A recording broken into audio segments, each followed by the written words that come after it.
Hello friends, welcome back to Shalini Academics. मेरा नाम है शालिनी वर्मा और आज मैं आप सभी के साथ डिस्कस करने जा रही हूँ फिजिकल एजुकेशन। सो गाइज, हम डिस्कस करेंगे चैप्टर नंबर 1 जिसमें हम पढ़ने वाले हैं changing trend and career in physical education, कि क्या क्या बदलाव आ चुके हैं और करियर क्या क्या है फिजिकल एजुकेशन में। आप सभी जने जानते हैं कि अब सिर्फ एजुकेशन ही इतनी इंपॉर्टेंट नहीं रह गई है, हम चाहें तो अदर फील्ड में भी अपना करियर बना सकते हैं। जैसे कि अगर कोई बहुत अच्छा क्रिकेटर बनना चाहता है तो वो बन सकता है, अगर कोई म्यूजिशियन बनना चाहता है तो वो भी बन सकता है, अगर कोई चाहता है कि वो डांसर बने तो वो भी बन सकता है। हर फील्ड में बहुत अच्छी अच्छी अपॉर्चुनिटीज हमें देखने को मिलती हैं और इसी में हम डिस्कस करेंगे फिजिकल एजुकेशन के बारे में कि क्या क्या करियर अपॉर्चुनिटी हमें फिजिकल एजुकेशन में देखने को मिलती है। Learning objectives. So student 2022 and 23 के अकॉर्डिंग कौन कौन से टॉपिक्स हमने पढ़ने हैं वो डिस्कस कर लेते हैं। सबसे पहले आ जाता है आपका concept, AIIMS and objective of physical education. Next, changing trend in sports playing surface, wearable gears and sports equipment, technological advancement. तो ये सारे टॉपिक्स हमने पढ़ने हैं। नेक्स्ट जो है career option in physical education and last one is Khelo India and fit India programme. So student, आपकी book का ही नाम फिजिकल एजुकेशन है तो डेफिनेटली वहाँ से एक क्वेश्चन बन सकता है कि फिजिकल एजुकेशन की डिफाइन बता दीजिए और उनके ऑब्जेक्टिव्स बता दीजिए। तो पहला क्वेश्चन तो आपका यहाँ से बन सकता है। नेक्स्ट जो आजकल है इम्पॉर्टेंट वो है ट्रेंड। आप सभी जने जानते हैं कि आजकल फिजिकल एजुकेशन का ट्रेंड बहुत ज़्यादा है। लोग इतना ज़्यादा पढ़ना चाहते हैं, उसके बारे में जानना चाहते हैं, अपने आप को इम्प्रोवाइज़ करना चाहते हैं। तो मुझे ऐसा लगता है कि एक ट्रेंड से क्वेश्चन बन सकता है।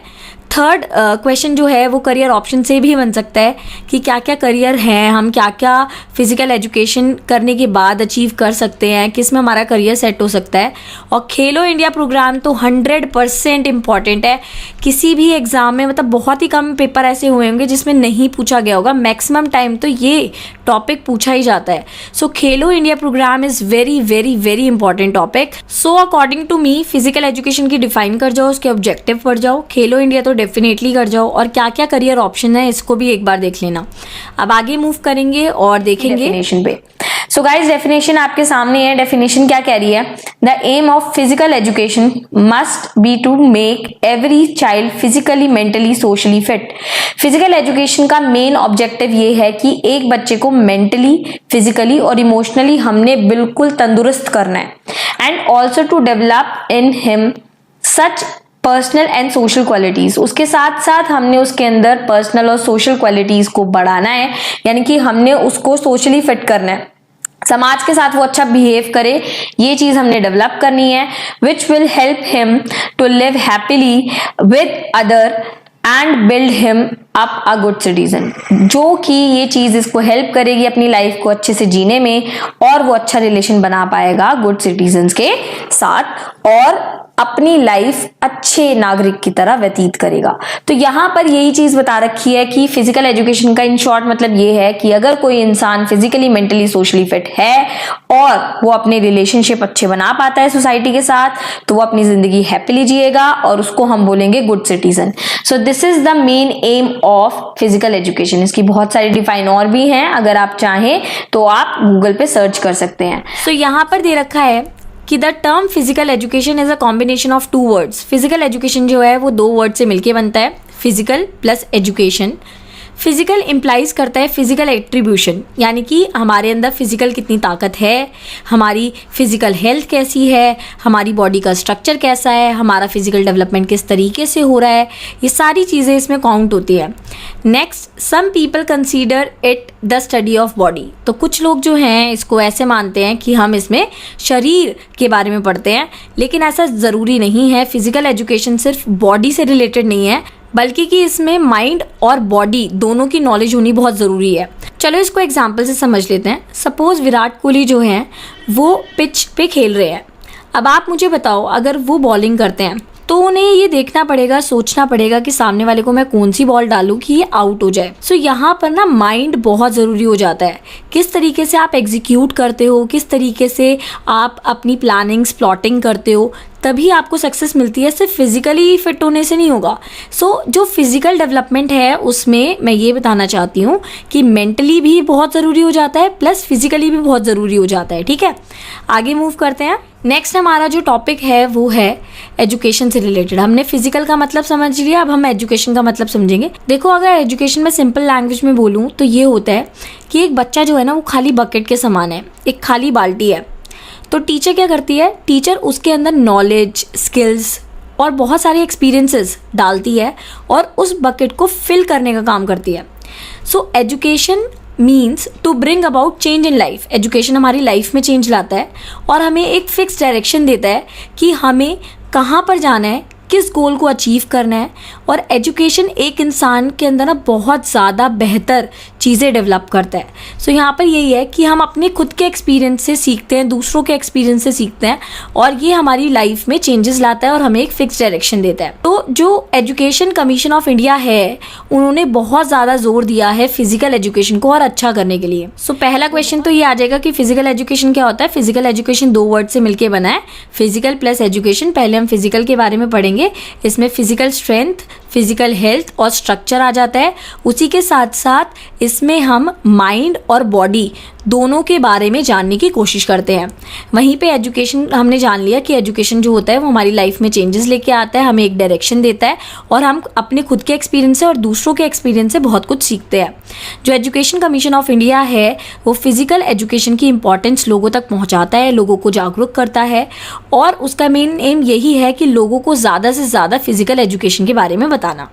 तो आई होप आपको ये सारा क्लियर हो गया होगा। सो गाइस, हम बात करेंगे main objective of physical education, जिसमें सबसे पहला आता है physical development, second mental development, third social development, fourth emotional development और फिफ्थ है डेवलपमेंट ऑफ हेल्थ। सबसे पहले हम बात करेंगे फिजिकल डेवलपमेंट के बारे में।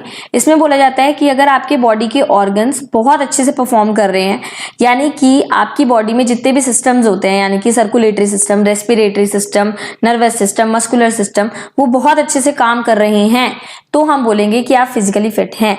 अगर आपकी जो बॉडी है उसका साइज, उसका शेप, उसकी एफिशिएंसी प्रॉपर अमाउंट में आपकी एज के अकॉर्डिंग डेवलप्ड है तो आप फिजिकली फिट हैं। समझ आ गया ये चीज?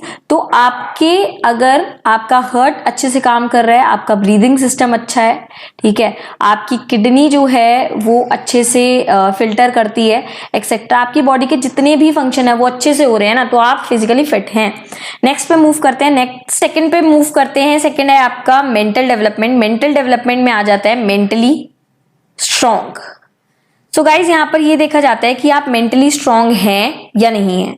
ठीक है, देखो, अगर आप स्पोर्ट्स में जाते हो तो ये मैटर नहीं करता कि आपने सिर्फ मसल्स बना लिए और आप बिल्कुल चैंपियन बन जाएंगे।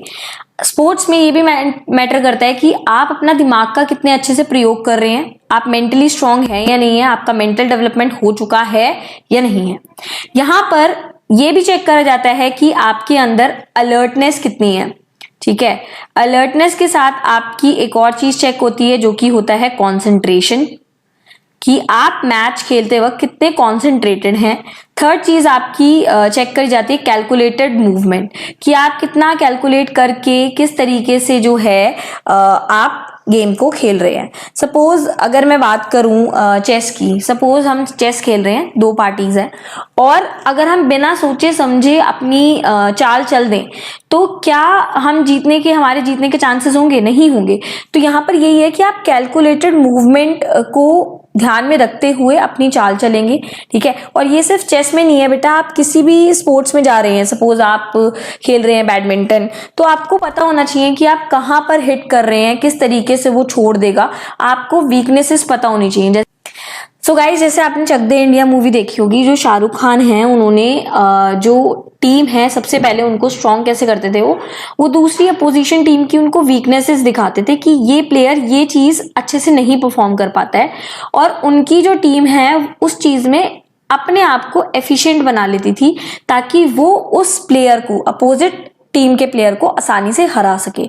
तो यहाँ पर मेंटल डेवलपमेंट बहुत मैटर करता है। सो गाइज हम डिस्कस कर लेते हैं थर्ड पार्ट के बारे में। थर्ड पार्ट है आपका सोशल डेवलपमेंट। सोशल डेवलपमेंट जो है इसमें बोलते हैं डेवलपमेंट ऑफ सोशल ट्रेट, यानी कि सामाजिक कैरेक्टरिस्टिक्स डेवलप होनी चाहिए एक इंसान के अंदर।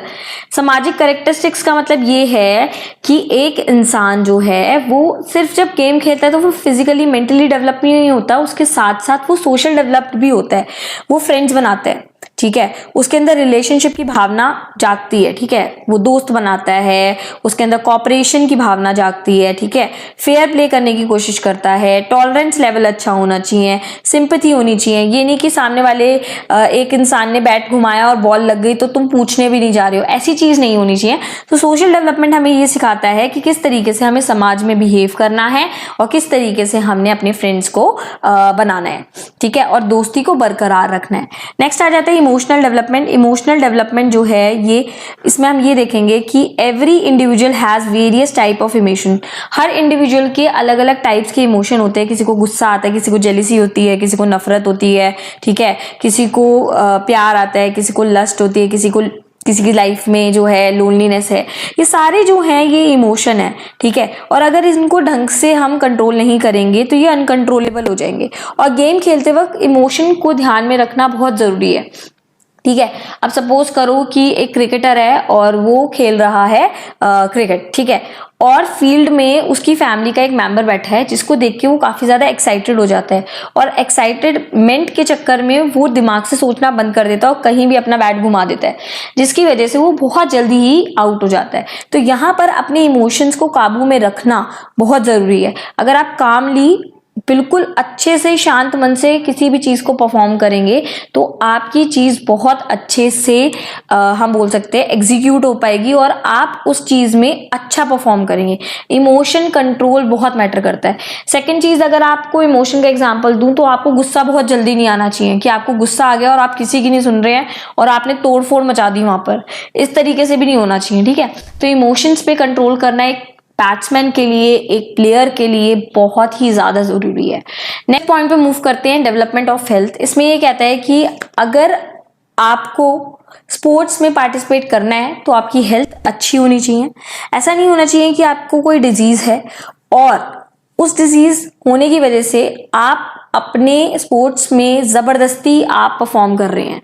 फॉर एग्जाम्पल, एक बच्चा है जिसके हर्ट में एक होल है, तो हम उसको स्पोर्ट्स खेलने से मना करेंगे क्योंकि वो भागेगा तो उसकी ब्रीदिंग रेट तेज हो जाएगी, जिसकी वजह से उसका जो सर्कुलेशन है वो काफी तेज हो जाएगा, जो कि उसकी हेल्थ के लिए अच्छा नहीं होगा।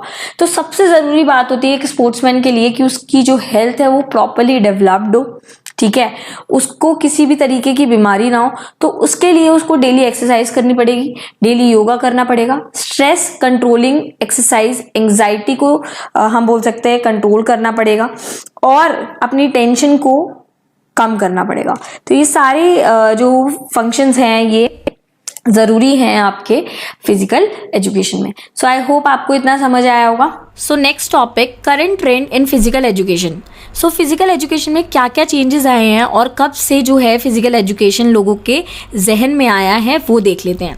सो 1800 की बात है जब जिम्नास्टिक इंट्रोड्यूस हुआ था, फिर वो हाइजीन पे शिफ्ट हुआ 1820s में, then physical culture 1840s and then physical training. और आज तो आप खुद ही जानते हैं कि कितनी सारी चीज़ें फिजिकल एजुकेशन में डेवलप और भी होती जा रही हैं। आगे बता रखा है कि फिजिकल एजुकेशन जो है ये एक मूवमेंट एजुकेशन है।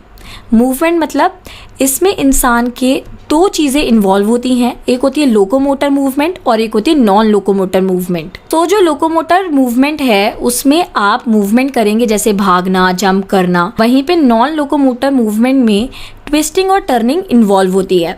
सो आई होप आपको ये टॉपिक समझ आया होगा कि किस तरीके से समय के साथ साथ फिजिकल एजुकेशन खुद में कितनी ज़्यादा मॉडिफिकेशन लेके आया है और लोगों ने समय के साथ फिजिकल एजुकेशन की इंपॉर्टेंस को समझा है और अपने अंदर बदलाव लाए हैं। Significance of physical education programme in schools. देखो, पर्सनली मुझे ये फील होता है कि फिजिकल एजुकेशन को इंट्रोड्यूस कराना बहुत ज़रूरी है। आजकल जितने बच्चे मेंटल प्रेशर से जूझ रहे हैं ना, हम सोच भी नहीं सकते हैं। बहुत सारे बच्चे जो है इतना मेंटल प्रेशर ले लेके डिप्रेशन में भी चले जाते हैं और बहुत सारी चीज़ें हो जाती हैं। सो यहाँ पर फिजिकल एजुकेशन का इंट्रोड्यूस होना बहुत ज़रूरी है ताकि बच्चे का ओवरऑल डेवलपमेंट हो सके, होलिस्टिक डेवलपमेंट हो सके। सो physical education plays an important role in total education of child, so it is an essential integral part of curriculum. तो करिकुलम मतलब सिलेबस का बहुत ही इंपॉर्टेंट पार्ट है ये बच्चों की ओवरऑल डेवलपमेंट के लिए। तो नेक्स्ट लाइन में लिखा हुआ है कि अगर हम फिजिकल एजुकेशन प्रोग्राम को इंट्रोड्यूस करते हैं और अच्छे से अच्छे एजुकेशन प्रोग्राम लेके आते हैं तो बच्चे की फिजिकल कॉम्पिटेंसी बढ़ जाएगी, उसकी हेल्थ अच्छी हो जाएगी, वो सेल्फ रिस्पॉन्सिबिलिटी लेने लगेगा, उसी के साथ साथ वो इन्जॉय भी करेगा, मेंटल फिजिकल ओवरऑल डेवलपमेंट उसका हो जाएगा। ये सारी चीज़ें यहाँ पर लिखी हुई हैं। सो नेक्स्ट टॉपिक है हमारा significance of physical education programme in school. School में फिजिकल एजुकेशन की क्या इंपॉर्टेंस है ये बताना है आपने। तो सबसे इम्पॉर्टेंट चीज़ तो ये है इम्प्रूव फिजिकल फिटनेस। अगर हम फिजिकल एजुकेशन प्रोग्राम में पार्टिसिपेट करते हैं सो क्या क्या चीज़ें हमारे अंदर बेहतर होंगी। पहली चीज़ तो हमारी स्ट्रेंथ बहुत अच्छी हो जाएगी, उसी के साथ साथ हमारी जो बॉडी है वो काफ़ी ज़्यादा फ्लेक्सिबल हो जाएगी, बॉडी फिटनेस बढ़ जाएगी, मेंटली हम काफ़ी ज़्यादा स्ट्रांग हो जाएंगे, सोशली हम काफ़ी ज़्यादा अच्छे हो जाएंगे बिकॉज हमारे फ्रेंड्स बनेंगे, क्योंकि गेम तो अकेले नहीं खेला जाता ना, बहुत सारे लोग भी होते हैं। तो हम सोशली, मेंटली, फिजिकली हर चीज़ हमारे अंदर काफ़ी ज़्यादा अच्छी होने लगेगी। So next is skill development. हमारे अंदर जो है वो स्किल्स काफ़ी अच्छी हो जाएंगी। कौन सी skills? Motor skills. Motor skills के दो पार्ट होते हैं स्टूडेंट, एक होता है फाइन मोटर और एक होता है ग्रॉस मोटर। तो फाइन मोटर स्किल्स वो होती हैं जो हमारी छोटी छोटी मांसपेशियों पे फोकस डालती हैं। फॉर एग्जांपल अगर एक बच्चा अपनी ग्रिप बनाना चाहता है, पेंसिल से लिखना चाहता है, तो वहाँ पर फाइन मोटर स्किल्स यूज़ होती हैं। वहीं पे अगर आपको एक सुई में धागा डालना है तो वहाँ पर फाइन मोटर स्किल्स यूज़ होती हैं। तो यहाँ पर क्या होता है ना, अगर हम फिजिकल एजुकेशन में पार्टिसिपेट कर रहे हैं तो हमारी बॉडी में शिवरिंग नहीं होगी, हमारा काम काफ़ी अच्छे से होता जाएगा, ठीक है। वहीं पे क्रॉस मोटर स्किल्स वो होती हैं जो बड़ी बड़ी मांसपेशियों को इंक्लूड करती है, जैसे कि जंपिंग, ठीक है, बॉल को पकड़ना, ये सारी चीज़ें हैं जो क्रॉस में आ जाती हैं। तो ये दोनों ही जो मोटर स्किल्स हैं हमारे अंदर डेवलप हो जाएंगी अगर हम फिजिकल एजुकेशन को अपनी लाइफ में लेके आते हैं। So third is regular healthful physical activity. So यहाँ पर ये बता रखा है कि ये हमारी बॉडी में बहुत सारी डेवलपमेंट करता है, हमारी बॉडी बहुत ज़्यादा फिट हो जाती है, हेल्दी हो जाती है, उसी के साथ साथ बहुत ज़्यादा इम्प्रूवमेंट हमारी बॉडी में होने लगती है। So next, support of other subject areas. Physical education जो है वो सिर्फ मेंटल और फिजिकल फिटनेस पर ध्यान नहीं देता, उसके साथ साथ हमारे बाकी सारे सब्जेक्ट्स पे भी इक्वली ध्यान देता है। अगर मैं आपको बताऊं, जब जैसे जैसे आप फिजिकल एजुकेशन को और गहराई से पढ़ोगे ना तो आपको दिखेगा कि इसमें ना बहुत सारी चीज़ें जो हैं वो साइंस से रिलेटेड भी हैं, मैथ से रिलेटेड भी हैं। एग्जाम्पल ले लेते हैं, BMI body mass index. Body mass index जो है वो हमें बताता है कि हमारा जो वेट है वो नॉर्मल है या ओवर वेट है या अंडर वेट है। सो यहाँ पर आप देख सकते हो, यहाँ पर हमारी बायो यानी कि साइंस से रिलेटेड एक क्वेश्चन पूछा जा रहा है। अब BMI जो है ना वो बिना मैथ्स के कैलकुलेट नहीं हो सकता, you should have the knowledge of math. तो यहाँ पर मैथ्स भी इंक्लूड हो गई है, ठीक है। वहीं पे SST भी इसमें इंक्लूड हो जाती है। तो ये सिर्फ कुछ एरिया पे फोकस नहीं करता बल्कि कि ओवरऑल होलिस्टिक डेवलपमेंट करता है, जैसे कि मैंने पहले कहा था। So next is self discipline. Self discipline means कि जब हम फिजिकल एजुकेशन को काफ़ी गहराई से पढ़ते हैं, उसका अध्ययन करते हैं, तो हमारे अंदर जो है वो सेल्फ डिसिप्लिन आ जाता है। सो मैं एक एग्जांपल बताती हूँ। जब मैं स्पोर्ट्स में थी, मैं बास्केटबॉल टीम में थी, तो जो हमारे कोच थे ना वो बहुत ही ज़्यादा स्ट्रिक्ट थे, पंक्चुअल थे टाइम को लेके। अगर कोई बच्चा 10 मिनट्स भी लेट होता था ना तो वो 10 राउंड्स हमें मारने के लिए बोल देते थे कि आप 10 राउंड्स मार के आओ, फिर मैं आपको आगे ट्रेनिंग दूंगा। सो यहाँ पर ना एक बच्चा डिसिप्लिन हो जाता है, एक टाइम बाउंड हो जाता है, दूसरे प्लेयर की रिस्पेक्ट करना सीख जाता है। तो ये सारे डेवलपमेंट भी हो जाते हैं। Improve judgement. सो यहाँ पर ये बता रखा है कि जो एक प्लेयर है वो काफ़ी मॉरली डेवलप्ड हो जाता है, उसके अंदर मॉरल वैल्यूज़ आ जाती हैं। फॉर एग्जाम्पल एक प्लेयर के चोट लग गई है तो जब वो दूसरा प्लेयर उसको देखता है ना तो उसकी मदद करने पहुंच जाता है। यही हमारे लिए जो है ना मॉरल वैल्यू है कि हम दूसरों की फीलिंग्स, दूसरे को पेन को कितने अच्छे से समझते हैं। उसी के साथ साथ जो पर्सन है उसके अंदर लीडरशिप क्वालिटी डेवलप हो जाती है, वो कोऑपरेटिव हो जाता है, टीम स्पिरिट में बिलीव करता है, सिर्फ सिंगल नहीं खेलेगा बल्कि कि अपने टीम को पूरा साथ लेके चलेगा और बहुत ज़्यादा रिस्पॉन्सिबल हो जाता है। सो ये सारी चीज़ें जो है फिजिकल एजुकेशन में होती हैं। Next is stress reduction. Physical education में जैसे कि मैंने कहा कि फिजिकल बॉडी के साथ साथ जो मेंटल है वो भी हम काफ़ी ज़्यादा स्ट्रॉन्ग हो जाते हैं। सो यहाँ पर जो हमारी लाइफ का स्ट्रेस होता है ना, जो हम विदाउट योगा विदाउट एक्सरसाइज झेल रहे होते हैं, तो वहाँ पर फिजिकल एजुकेशन आके एक बहुत इंपॉर्टेंट रोल अदा करता है और हमारा जितना भी स्ट्रेस होता है उसको सब स्लो डाउन कर देता है। Next, strengthen peer relationship. Peer मतलब होता है जो हमारा क्लास फेलो होता है ना, जो हमारे साथ compete कर रहा है, जो हमारे साथ बेसिकली टीम में है, उनको बोलते हैं। सो यहाँ पर उनके साथ हमारे रिश्ते काफ़ी ज़्यादा मजबूत हो जाते हैं, हम सोशली एक्टिव हो जाते हैं। नेक्स्ट, यहाँ improve self confidence and self esteem. So basically जब हम स्पोर्ट्स में पार्टिसिपेट करते हैं तो हमारा सेल्फ कॉन्फिडेंस बहुत ज़्यादा हाई हो जाता है, हमारे अंदर खुद से ही एक पॉजिटिविटी आ रही होगी और हमारी पॉजिटिविटी ना हमारे सामने वाले को भी मिल रही होगी, वो भी खुद पॉजिटिव हो जाएगा जब हमारी एनर्जी और हमारे अंदर का जोश देखेगा।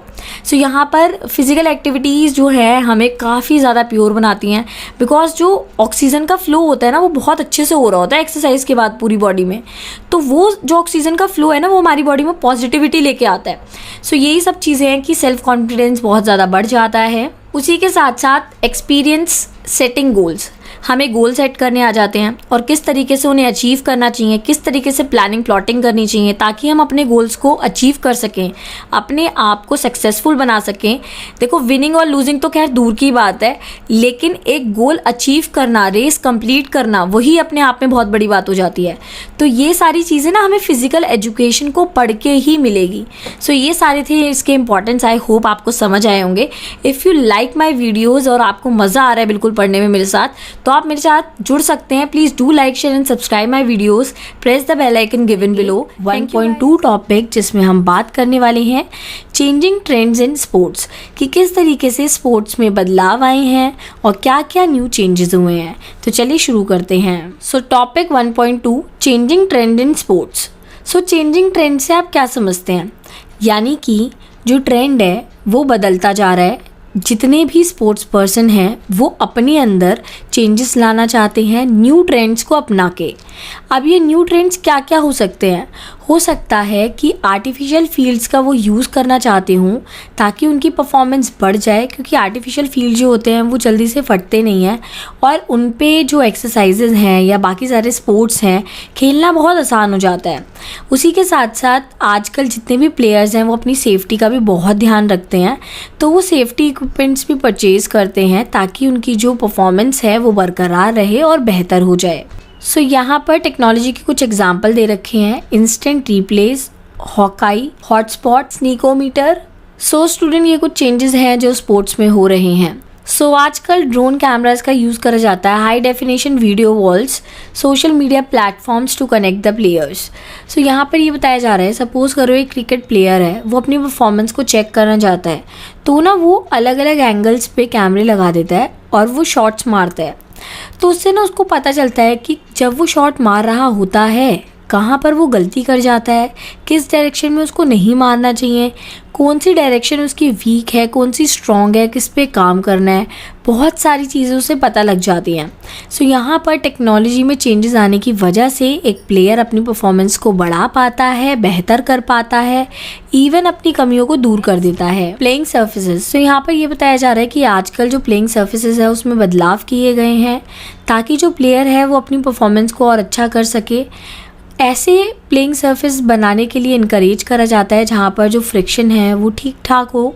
उसी के साथ साथ जो एथलीट है वो अपनी कम से कम फोर्स लगाए और अपने आप को चोट लगने से बचा सके। तो यहाँ पर प्लेइंग सर्फेसेस में भी बहुत ज़्यादा बदलाव करे गए हैं। जैसे मैंने आपको बताया कि ग्रीन ग्रास का यूज़ करते हैं, जो आर्टिफिशियल ग्रीन ग्रास होती है, ताकि जो प्लेयर्स हैं वो प्रॉपरली खेल सकें।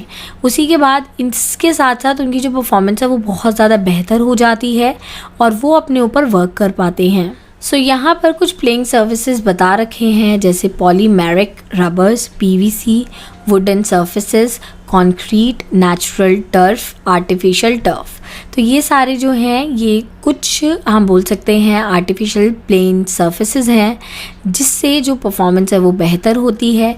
यहाँ पर एक फीफा का एग्जाम्पल दे रखा है जहाँ पर सिंथेटिक सर्फेसेस का यूज़ होता है। उसी के साथ साथ ओलंपिक में जो है आर्टिफिशियल ग्रास यूज़ हुई थी। कब हुई थी? 1976 में। और ये किस गेम में हुई थी? फील्ड हॉकी में। सो स्टूडेंट, ये पूछा जा सकता है कि पहली बार ओलंपिक्स में आर्टिफिशियल ग्रास किस स्पोर्ट्स में जो है यूज़ करी गई? तो आपने बताना है कि हॉकी में करी गई, 1976 में करी गई, और क्या चीज़ यूज़ करी गई थी? Artificial grass. तो इस तरीके से ना आपने इंटरलिंक करते हुए इस क्वेश्चन को बनाना है और इसको ढंग से पढ़ना है। नेक्स्ट पे मूव करते हैं, चेंजिंग ट्रेंड इन वेरिएबल गियर्स। तो यहाँ पर बता रखा है कि जो स्पोर्ट्स पर्सन है वो कुछ इक्विपमेंट्स को पहनते हैं ताकि वो अपने आप को चोट लगने से बचा सकें। सो ये जितने भी वेरिएबल गियर्स हैं वो उनकी बॉडी से अटैच होते हैं। सो यहाँ पर बता रखा है कि जितने भी गियर्स होते हैं वो एथलीट की इन्फॉर्मेशन देते हैं, उनमें सेंसर होते हैं।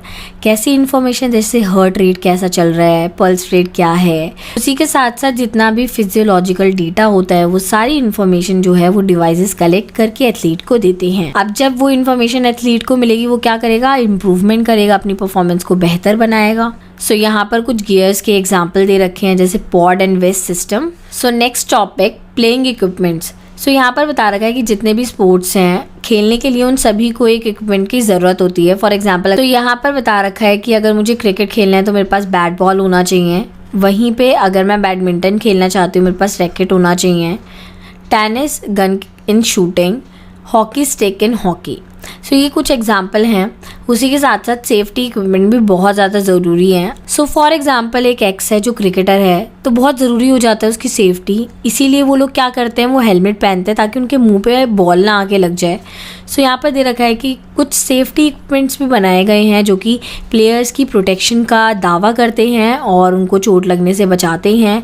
यहाँ पर कुछ एग्जाम्पल दे रखे हैं जैसे head guard, face guard, mouth guard, leg guard, elbow guard. ठीक है, सो आई होप आपको ये समझ आया होगा। सो हमारा नेक्स्ट टॉपिक है टेक्नोलॉजी एडवांसमेंट। तो हमने अभी तक बहुत सारी चीज़ें ऑलरेडी समझ ली हैं। यहाँ पर मैं बस ये बोलूँगी कि टेक्नोलॉजी एडवांसमेंट सिर्फ ड्रोन, वीडियो वॉल्स इन्हीं सब में नहीं है, बल्कि कि आजकल टेक्नोलॉजी एडवांसमेंट आपके कपड़ों में, आपके जूतों में भी आती जा रही है। सो फॉर एग्जांपल आप स्विमिंग करते हैं तो आजकल आपकी स्विमिंग जो कॉस्ट्यूम होती है उसमें इतनी ज़्यादा एडवांसमेंट कर दी हैं कि आपका जो बॉडी टेम्परेचर है वो मेंटेन रहता है, आपकी बॉडी सुन्न नहीं होती है। सो इतनी ज़्यादा टेक्नोलॉजी आ चुकी है कपड़ों में भी, जूतों में भी। सो यही चीज़ बताई जा रही है। सो गाइज, हम नेक्स्ट टॉपिक पढ़ेंगे करियर ऑप्शंस इन फिजिकल एजुकेशन। तो अगर आप फिजिकल एजुकेशन को चूज़ करते हैं तो आपके क्या क्या करियर ऑप्शंस हैं हम ये देखेंगे आज। सो सबसे पहले आप देख सकते हैं teaching, second is coaching, administration, sports academy, health related, mass media, sports industries. हम इन सब के बारे में इंडिविजुअल लेवल पे पढ़ेंगे। सो सबसे पहले आ जाता है teaching career in physical education. ये मेन करियर ऑप्शन होता है। इसमें क्या कर सकते हैं आप? प्राइमरी टीचर, सेकेंडरी टीचर और कॉलेज टीचर बन सकते हैं। प्राइमरी टीचर बनने के लिए हमें क्या करना पड़ेगा?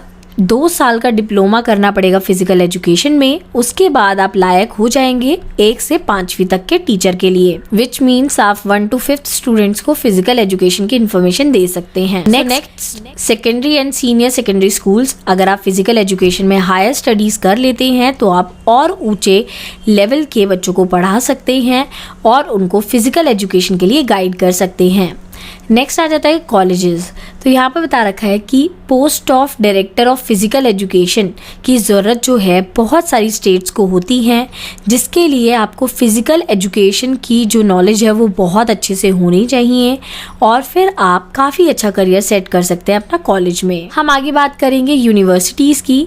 डायरेक्टर्स ऑफ फिजिकल एजुकेशन जो है उनको अपॉइंट करा जाता है अलग अलग यूनिवर्सिटीज़ में, ताकि वो एक प्लान डिज़ाइन कर सके स्पोर्ट्स प्रोग्राम के लिए जितने भी कॉलेजेस में करवाए जाते हैं। उसी के साथ साथ वो सारे प्रोग्राम को लागू करें और एक बहुत अच्छा कंपटीशन को ऑर्गेनाइज कर पाएँ।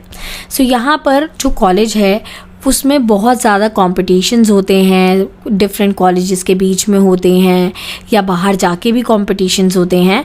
सो यहाँ पर डायरेक्टर्स ऑफ फिजिकल एजुकेशन जो है वो सारे स्पोर्ट्स प्रोग्राम को एग्जीक्यूट करता है और जो प्लेयर्स हैं उनकी परफॉर्मेंस पे नज़र रखता है और कॉम्पिटिशन्स को काफ़ी अच्छे से करवाता है। तो इसलिए भी जो है फिज़िकल एजुकेशन काफ़ी बेहतर हो जाती है और यूनिवर्सिटी में आपका करियर बन सकता है। आगे बात करें टीचर ट्रेनिंग कॉलेज इंस्टीट्यूट। तो यहाँ पर बता रखा है कि institute have been set up to train physical education teachers. कुछ ऐसे इंस्टीट्यूट होते हैं जो फिज़िकल एजुकेशन टीचर को ट्रेन करने के लिए यूज़ किए जाते हैं, उनके अंदर और ज़्यादा नॉलेज भरने के लिए, उनको और ज़्यादा पढ़ाने के लिए, सिखाने के लिए। तो हमें कुछ टीचर्स की भी ज़रूरत होती है। तो वो टीचर्स कहाँ इस्तेमाल होते हैं? टीचर ट्रेनिंग कॉलेजेस में। ये वो टीचर होते हैं जो बाकी सभी को फिज़िकल एजुकेशन की नॉलेज देते हैं और उनके अंदर फिज़िकल एजुकेशन की इम्पॉर्टेंस और इन्फॉर्मेशन भरते हैं। सो आई होप आपको ये सारा समझ आ गया होगा। सो स्टूडेंट, एक फैक्ट देखेंगे, YMCA कॉलेज जो है वो फिज़िकल एजुकेशन का कॉलेज है जिसको चेन्नई और तमिलनाडु स्टेट में बनाया गया था सबसे पहली बार। ये एशिया का सबसे पहला कॉलेज है जिसको 1920 में बनाया गया था। इसको बनाने वाले थे हैरी क्रोबाक। नेक्स्ट दे रखा है कोचिंग। सो स्टूडेंट, बहुत सारे कोचेस की ज़रूरत होती है, कुछ तो पर्सनल कोच रख लेते हैं अपनी परफॉर्मेंस को अच्छा करने के लिए। सो ये जो कोचेस होते हैं वो स्कूल, कॉलेज, यूनिवर्सिटीज़ में इनकी बहुत ज़्यादा ज़रूरत होती है। उसी के साथ साथ इनका डिप्लोमा कंप्लीट होना चाहिए कोचिंग में, और फिर ये किसी को भी अपनी गाइडेंस दे सकते हैं और उनकी परफॉर्मेंस को इम्प्रूव कर सकते हैं। नेक्स्ट आ जाता है appointment in department. So coaches की जो अपॉइंटमेंट है वो गवर्नमेंट के बड़े बड़े डिपार्टमेंट में भी हो सकती है। देखो, आपने चक दे इंडिया मूवी देखी, वहाँ पर आप देख सकते थे कि गर्ल्स टीम के लिए शाहरुख खान को अपॉइंट करा गया था। सो यहाँ पर ना क्या होता है कि आप देश को और इम्प्रूव करने के लिए, उसकी हम बोल सकते हैं मान्यता को बढ़ाने के लिए, जो गवर्नमेंट है वो बहुत सारे कंपटीशन करती है। इवन जितने भी उनके एम्प्लॉयज़ हैं उनको इन्वॉल्व करती है कि वो स्पोर्ट्स में पार्टिसिपेट करें और हमारे देश का नाम बढ़ाएं। सो उनके लिए भी हमें जो है कोचेस की बहुत ज़रूरत होती है, और इसीलिए आप एक गवर्नमेंट डिपार्टमेंट के हेड बन सकते हैं अगर आपने फिजिकल एजुकेशन को ऑप्ट करा है तो। So next, appointment in clubs and public organisation. Coaches की अपॉइंटमेंट होती है अलग अलग क्लब्स में। So next topic, administration related career. So यहाँ पर क्लियरली दे रखा है कि जो मिनिस्ट्री ऑफ स्पोर्ट्स हैं उन्हें बहुत ही ज़्यादा हार्ड और एफिशिएंट एडमिनिस्ट्रेटिव स्टाफ चाहिए अलग अलग स्पोर्ट्स ऑर्गेनाइजेशन को हैंडल करने के लिए। उसी के साथ साथ उनकी काफ़ी ज़्यादा मदद हो जाती है अगर उन्हें ऐसा स्टाफ मिल जाता है। सो एडमिनिस्ट्रेशन रिलेटेड करियर्स भी बहुत ज़्यादा होती हैं। So next topic is performance related career. So as a player अगर आपकी परफॉर्मेंस बहुत ही अच्छी है, बिल्कुल अव्वल दर्जे की है, तो आपको काफ़ी अच्छी अपॉर्चुनिटीज़ मिलती हैं। इवन आप गवर्नमेंट एम्प्लॉय बन सकते हो और आप सेटल हो सकते। सो नेक्स्ट है स्पोर्ट्स ऑफिसर। तो स्पोर्ट्स ऑफिसर के लिए क्वालिफाइड और स्किल्ड ऑफिसर चाहिए होता है जो कि referee, umpire, time keeper, scorer और कमेंटेटर्स का काम करते हैं। सो आप देख सकते हो, आप रेफरी बन सकते हो, एम्पायर बन सकते हो, आप टाइम को नोटिस करने वाले बन सकते हो, आप स्कोर को काउंट करने वाले बन सकते हो। इवन अगर आप स्पोर्ट्स देखने गए हो तो आपने देखा होगा वो बीच में बोलते रहते हैं और बहुत ज़्यादा कमेंट करते रहते हैं और एंटरटेन करते हैं और इन्फॉर्मेशन देते हैं लोगों को कि इसने इतने रन बना लिए। सो ये जो होते हैं ना, ये कमेंटेटर्स होते हैं। सो आपके जो करियर है फिजिकल एजुकेशन वो लिमिटेड नहीं है बल्कि कि बहुत ज़्यादा है। आगे मैं कुछ और भी डिस्कस करूँगी, अभी तो मैंने बस फन पार्ट ही डिस्कस करा है। नेक्स्ट हम पढ़ेंगे वर्किंग इन स्पोर्ट्स अकेडमी। सो जो एक स्पोर्ट्स अकेडमी है ये एक बहुत बड़ा करियर ऑप्शन बन चुका है। इवन सारे पेरेंट्स चाहते हैं कि उनका जो बच्चा है ना वो स्पोर्ट्स में भी अच्छा कर जाए। सो वो बहुत अच्छे स्पोर्ट्स अकेडमी को पैसे देने के लिए भी रेडी हो जाते हैं ताकि वो अपने बच्चे का करियर सेट कर सकें। सो आई होप आपको ये समझ आया होगा। नेक्स्ट पे मूव करेंगे हेल्थ रिलेटेड करियर्स। आप सभी जने जानते हैं कि आज के टाइम में सब जने कितने हेल्थ कॉन्शियस हो चुके हैं। आजकल जो लोग हैं वो अपनी हेल्थ का बहुत ज़्यादा ध्यान रखते हैं। सो यहाँ पर ये बता रखा है कि लोग जो है वो अपने आप को हेल्दी और स्मार्ट दिखाने के लिए फिजिकल एजुकेशन ऑप्ट करते हैं ताकि वो अपनी बॉडी पे वर्क कर सकें और डिजीज़ फ्री रह सकें। देखो, अगर कोई इंसान हेल्दी होगा तो डेफिनेटली उसको डिजीज़ तो नहीं ही होंगी, काफ़ी कम चांसेस हो जाएंगे। तो अपनी बॉडी को मेंटेन करने के लिए, हेल्दी रखने के लिए, अपने आप को स्मार्ट दिखाने के लिए वो फिजिकल एजुकेशन ऑप्ट करते हैं। तो यहाँ पर बहुत सारे ऑप्शंस हो जाते हैं हेल्थ रिलेटेड भी। आप लोगों को गाइड कर सकते हो, आप उनका एक बैलेंस डाइट चार्ट बना सकते हो ताकि वो हेल्दी रहें। तो लोग ना इसके लिए बहुत ज़्यादा पैसे देते हैं। इनफैक्ट जो मनी है वो तो सेकेंडरी थिंग है। आपको खुद ही इतना पॉजिटिव लगेगा कि आप लोगों को गाइड कर रहे हो, लोग आपसे नॉलेज लेने आ रहे हैं कि मैं क्या खाऊं क्या ना खाऊं ताकि मैं हेल्दी रहूं, मेरी स्किन काफ़ी ज़्यादा फ्रेश दिखे। तो ये ना आपके अंदर खुद एक पॉजिटिविटी लेके आता है। सो नेक्स्ट पे मूव करते हैं बुक राइटिंग। आप एक राइटर बन सकते हो। आप सभी जने जानते हैं कि फिजिकल एजुकेशन का जो मटेरियल है वो हिंदी मीडियम में बहुत ही कम देखने को मिलता है। लोग बहुत ज़्यादा परेशान हैं बिकॉज हिंदी मीडियम में ना फिजिकल एजुकेशन का इतना ना सोर्स नहीं है। तो आप बुक राइट करके एक हिंदी मीडियम में एक बहुत अच्छी बुक निकाल के अपना करियर सेट कर सकते हो। उसी के साथ साथ games and sports photography, so guys, अगर आप स्पोर्ट्स में फ़ोटोग्राफी करते हैं, आप अलग अलग एंगल से फ़ोटोज़ लेते हैं, आपको पता है स्पोर्ट्स फ़ोटोग्राफी के बारे में, तो आप काफ़ी अच्छे पैसे जो हैं वो कमा सकते हैं और उसी के साथ साथ अपना खुद का एक नाम बना सकते हैं। और इससे क्या होगा ना, आपकी दो चीज़ होंगी, एक तो आपका पैशन पूरा हो जाएगा कि आप फ़ोटोग्राफ़र बनना चाहते थे, सेकेंड आप स्पोर्ट्स की नॉलेज भी ले लेंगे और आपको बहुत सारे लोग जो हैं वो हायर भी करेंगे क्योंकि उनको बहुत ज़रूरत होती है स्पोर्ट्स फ़ोटोग्राफी में, ताकि वो अच्छी अच्छी जो फ़ोटोज़ हैं उन्हें मैगज़ीन में, न्यूज़पेपर में प्रिंट करा सकें। और काफ़ी सारे लोग जो हैं इसके लिए काफ़ी अच्छा अमाउंट भी पे करते हैं। सो आई होप आपको ये समझ आया होगा। सो next topic, career in communication. So communication में बहुत अच्छा आपका करियर है। आप एक स्पोर्ट्स ब्रॉडकास्टिंग के पार्ट बन सकते हैं, रेडियो एंड टेलीविज़न, और आप कमेंट्रीज़ कर सकते हैं और बिल्कुल आप दुनिया के लिए छा सकते हैं।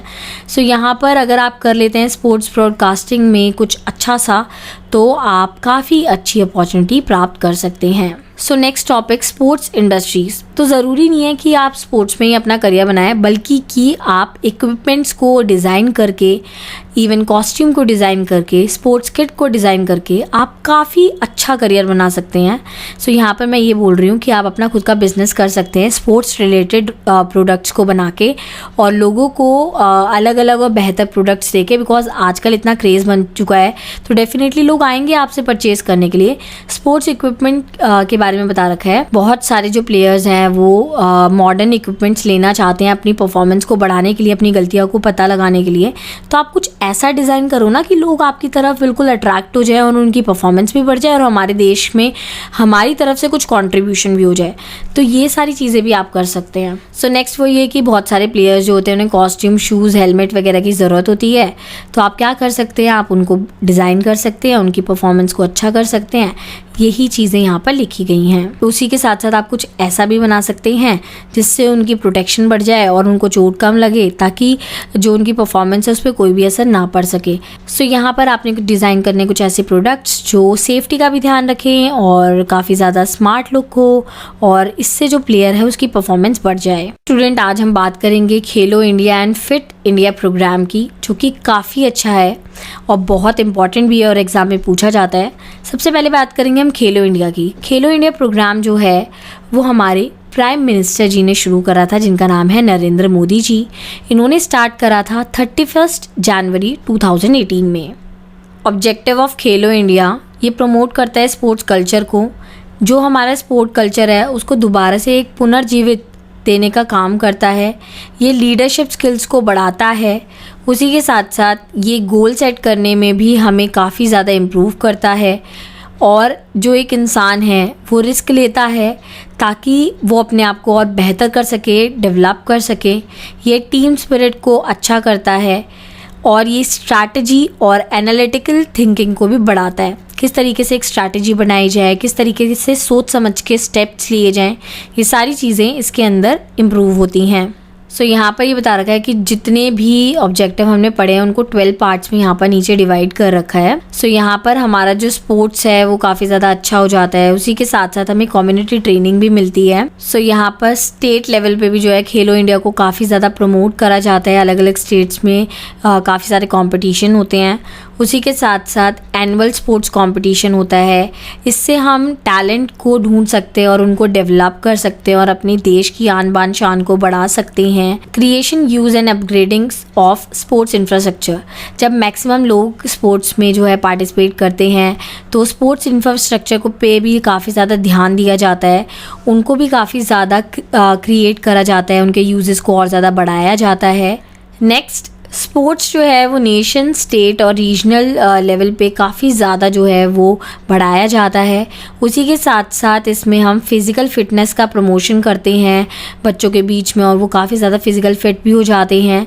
नेक्स्ट, हम औरतों को भी इनकरेज करते हैं कि वो भी पार्टिसिपेट कर सकती हैं, बिकॉज जो वुमेन्स होती हैं वो किसी से कम नहीं है और वो भी इक्वली पार्टिसिपेट कर सकती हैं। हम डिफरेंटली एबल्ड पर्सनस को भी स्पोर्ट्स में लाने की कोशिश कर रही हैं ताकि वो अपने अंदर की कैपेसिटी को पहचान सकें और अपने आप को और ज़्यादा डेवलप कर सकें। हम स्पोर्ट्स को इसलिए भी करना चाहते हैं बिकॉज इससे पीस रहेगा, शांति रहेगी और लोगों का विकास भी होगा।